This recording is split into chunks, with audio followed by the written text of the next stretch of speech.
Hello student, Ikra Primary English Medium School, Un Surat branch. Name Nahid teacher. Standard 3rd. Subject Hindi. Chapter 2. Chapter name ईमानदार रामू। एक गांव में रामू नाम का लड़का रहता था। उसके गांव का नाम शकरपुरा था। वह सरल विचारों का लड़का था।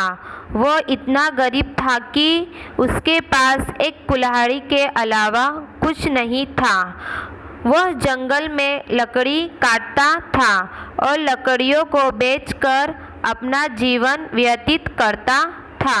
एक दिन नदी के किनारे लकड़ी काट रहा था तो अचानक कुल्हाड़ी उसके हाथ से छूटकर नदी में जा गिरी।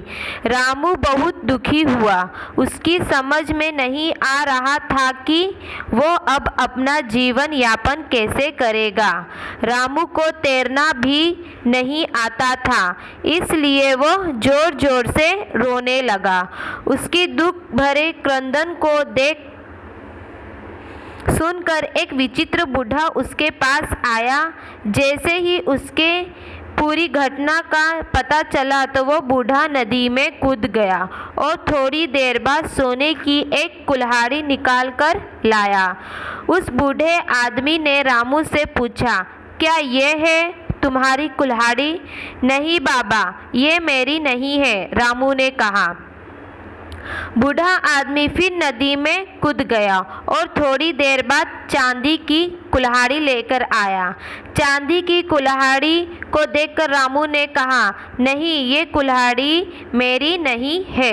तीसरी बार बूढ़ा लोहे की कुल्हाड़ी लेकर ऊपर आया तो बूढ़ा नदी से जल के देवता के रूप में बाहर आया।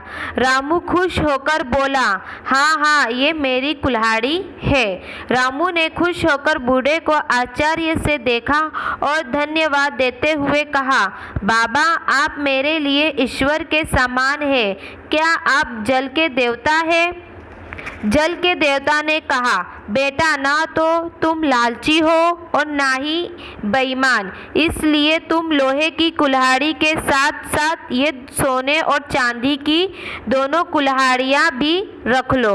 वो बूढ़ा वास्तव में जल देवता थे जिन्होंने ईमानदारी और सच्चाई का साथ दिया था। सचमुच उस दिन से रामू अमीर बन गया। फिर भी वो अपना काम स्वयं करता था। वह जंगल में लकड़ी काटने जाता था और उन लकड़ियों को गरीबों में बांट देता था।